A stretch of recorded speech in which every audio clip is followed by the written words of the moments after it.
నా మగనికి జల్దీ తక్కువ అయ్యేటట్టు చూడండి డాక్టర్ సాబ్. ఇగో 6 టెస్టులు రాసిన టెస్టులకు మందులకు గ్లూకోజులకు 8,000 అవుతాయి.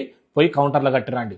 ఏంది డాక్టర్ సాబ్, ఖాళీ జ్వరంకే ఇన్ని టెస్టులు రాసి ఇంతగానం బిల్లేస్తే జనాలు ఎట్లా బతకాలే? మీ దగ్గరికి ఎవరన్నా వస్తే ట్రీట్మెంట్ చేయకముందు వాడు ఏం పని చేస్తాడో కనుక్కోండి. ఒకవేళ వాడు పేదవాడైతే అనవసరమైన టెస్టులు, అవసరం లేని గోళీలు రాయకండి సార్. పానం పోతుందని తెలిసినా కూడా అప్పు చేసి మరి పైసలు తెచ్చి కడతారు సార్. ఎందుకంటే ఎక్కడనో బతుకుతారు అనేది చిన్న ఆశ. ఆ ఆశను మీరు అవకాశంగా మార్చుకోవద్దు సార్. దేవుడు పానాలను కాపాడమని డాక్టర్ని చేస్తాడు, పానాల మీద వ్యాపారం చేయమని కాదు సార్. కుటుంబం మొత్తము ఒకరి మీద ఆధారపడి ఉంటుంది సార్.